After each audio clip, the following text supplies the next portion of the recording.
here at the new Matt Clark. How is each and every one of you doing on this beautiful Thursday? I'm doing great. Work was great. My girl's great. My family's great. Thank you for asking. I love each and every one of you. I want to say personally thank you to all 772 subscribers. You guys mean the world to me. This movement is real. So please hit that like button. Please hit that subscribe button and that bell notification button. Share this on any of your social media platforms. And let's get this movement growing. I love y'all. And it means the world to me. Today, I'm going to give my opinion on prison reform. What I think prison reform looks like. So, I think it depends on how you look at it. I think you have to look at it from a young offender, provincial, and federal standpoint. I think if you really want to be successful, you start off young offender. You stop putting kids that are 15, 14, 16 in prison. In a jail setting, you offer program, rehabilitation, school, trades, any of that stuff to kind of sway them and create some opportunity for them when they're young, and maybe, just maybe, they'll change. I know personally for me, I was never ready at that age. I was a hard-headed kid. That was when I was at my worst. And so you would have just been wasting your breath with me at 16, 17 years old. But I know that some kids are just crying out for help. And if there was more in terms of stuff to make them grow and learn, then I feel like more kids would change and stop doing that crazy crap. And that's just life. And hopefully somebody who knows a little bit more about the young offender system and trying to change in it will speak on that. But for me, the first step is in provincial. Now, first I say you must expunge all marijuana charges, all possession of marijuana charges. Get them out of here.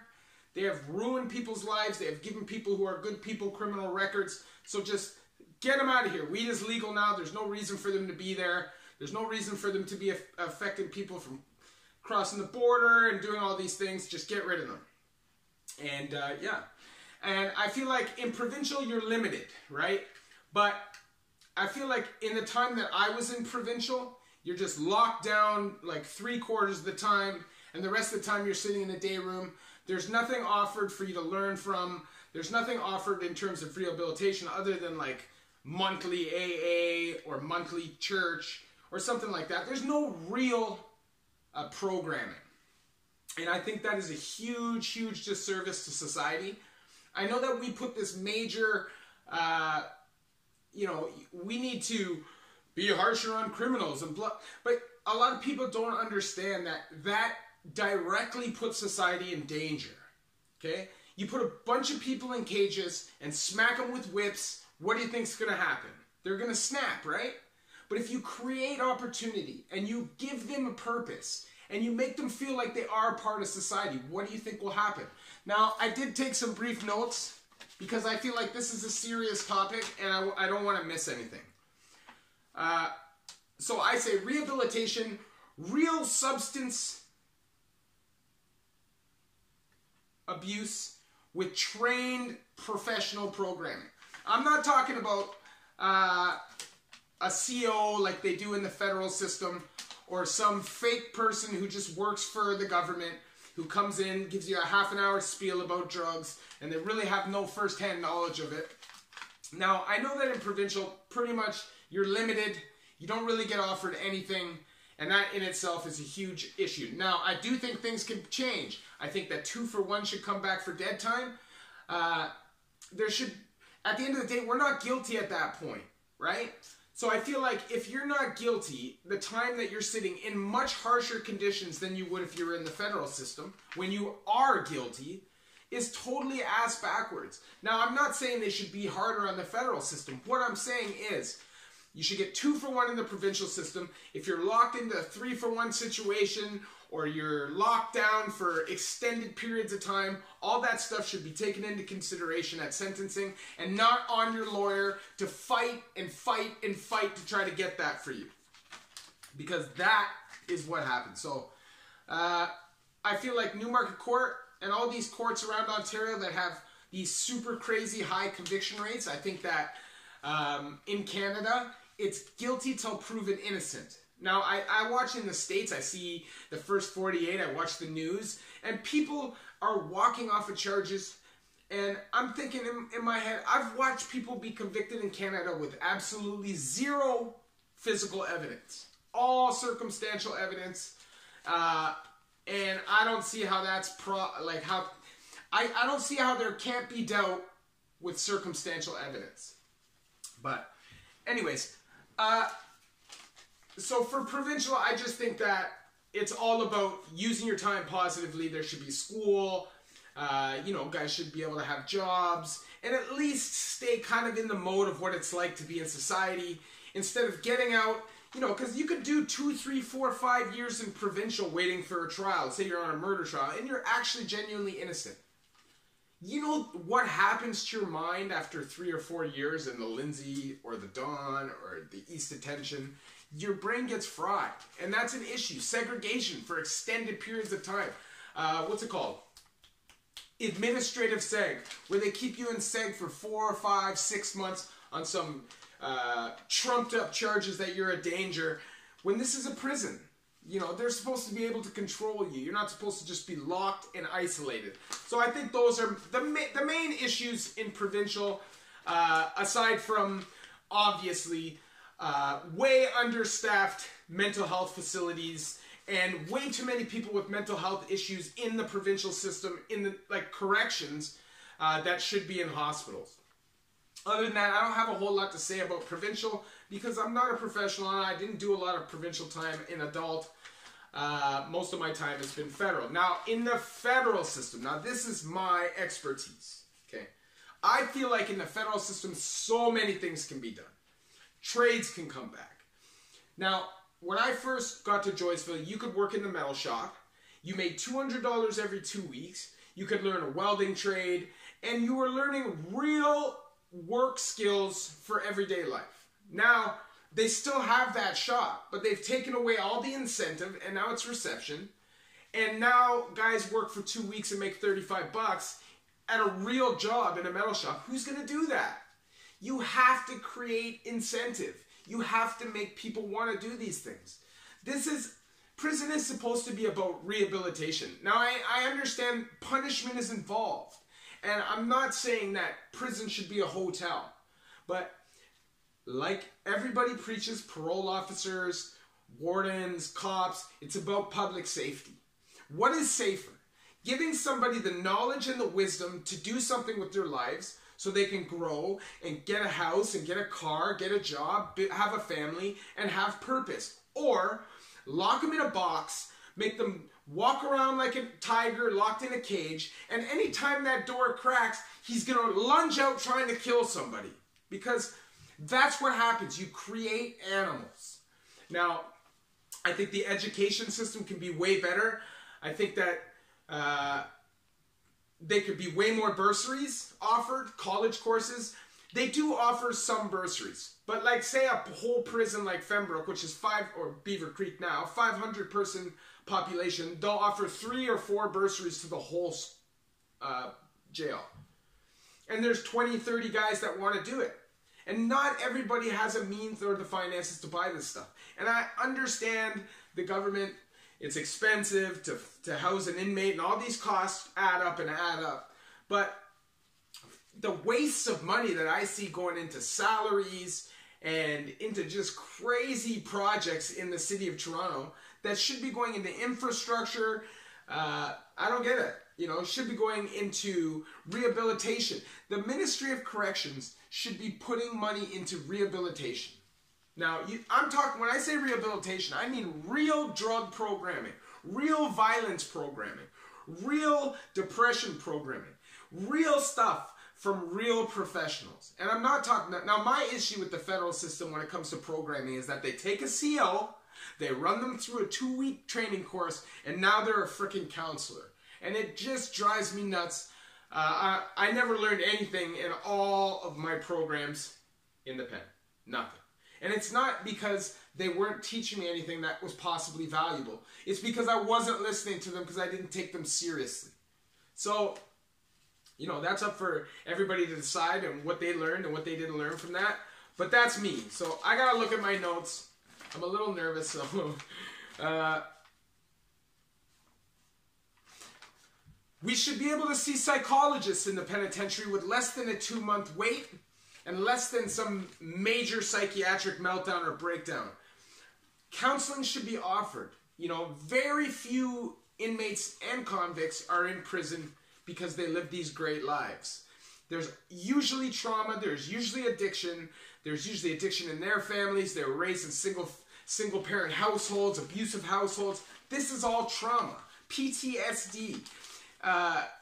These things need to be worked on. And how are they supposed to be worked on if we're not able to get the psychologist or the psychiatrist that we need? Because they're so understaffed. And what they also like to do is the psychologist, rather than deal with anybody, or the psychiatrist, will dope everybody up on Seroquel and Trazodone and Nozanan and all these antipsychotics that basically turn people into walking vegetables. And they're terrible, terrible medications that totally jack your mind up. And they're giving these things out like they're sleep aids.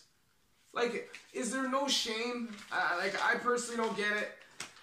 But back in the day, they used to put saltpeter in the coffee so dudes didn't have testosterone, or you know what I'm saying. So it's just another way for them to control us. Also bring back the incentive pay in the metal shops or in any major job in the penitentiary. And I'm not talking about working in canteen. I'm talking about a strenuous job, laborious job, working in a wood shop, working in a metal shop. Bring back the incentive and give people the opportunity to walk out with a little bit of a nest egg.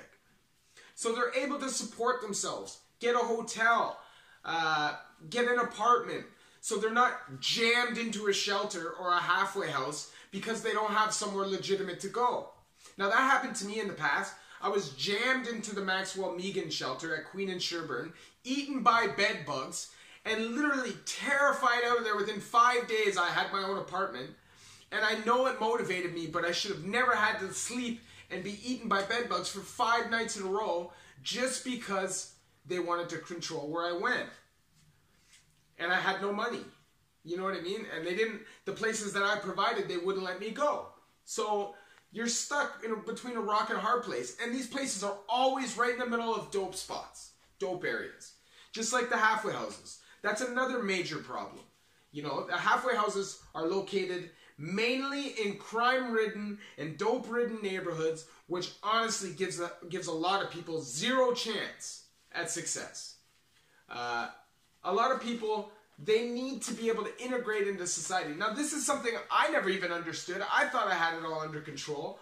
But when I actually separated myself from the negative influences and the negative neighborhoods and the negative places that triggered those thoughts in me, it was way easier for me to move on from my addiction and my prison life. You know, it's a revolving wheel, right? It's job security. They don't want everybody to be rehabilitated. If everybody was rehabilitated, they would not have a job.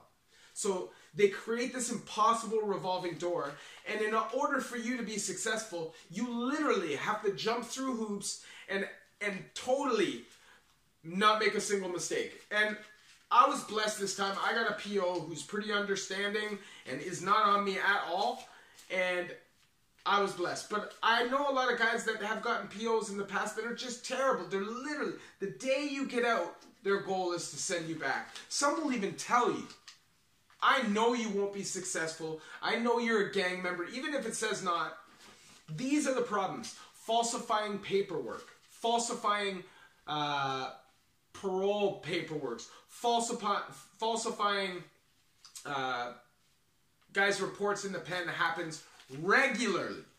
Now, I had a friend who was on a murder charge, and they tagged a random arson charge, which ended up keeping him in the medium system for almost 20 years because of this false arson charge that he had, which they ended up having to pull off his record, or not off his record, off his paperwork, that his PO refused, and he had to go through a huge process with the warden and everything. He never ever got charged with arson.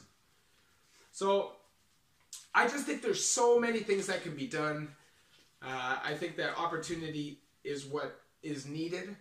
And I think until you create a stable and safe environment with proper rehabilitation, proper recreation, proper psychiatric and psychological treatment, the ability for guys to go on methadone and Suboxone without having to catch hepatitis C. Another thing that I think should happen is a safe needle exchange, 1-for-1 needle exchange. When I came through the penitentiary the first time, the person doing my intake said, 1 of 2 of you will walk out with hepatitis C. 1 of 2. That is unacceptable. How is that acceptable? I don't get it. But they still justify not providing safe equipment for people to use drugs, even though they know people are using drugs. You know, like, people are going to use drugs. That's just reality. It is what it is. So why not provide a safer outlet? Put less of a burden on the healthcare system and the taxpayers in this country. It seems so logical to me, but not common sense isn't common anymore. That's just a reality, you know, and it's becoming pretty damn painful.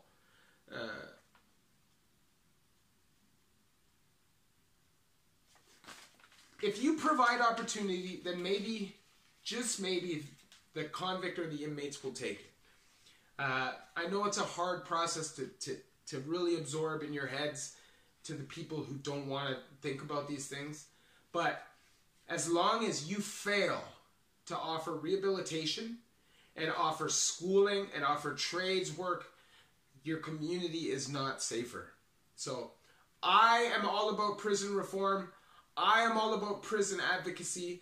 I'm all about people getting a fair shake. I am all about innocence until proven guilty. And I'm all about just a fair justice system. And I hope each and every one of you are too. If you like this video, please hit that like button, hit that subscribe button, hit that bell notification button, share with somebody. I do have a PayPal option if you want to donate and support the channel. But other than that, I love each and every one of you at the New Matt Clark.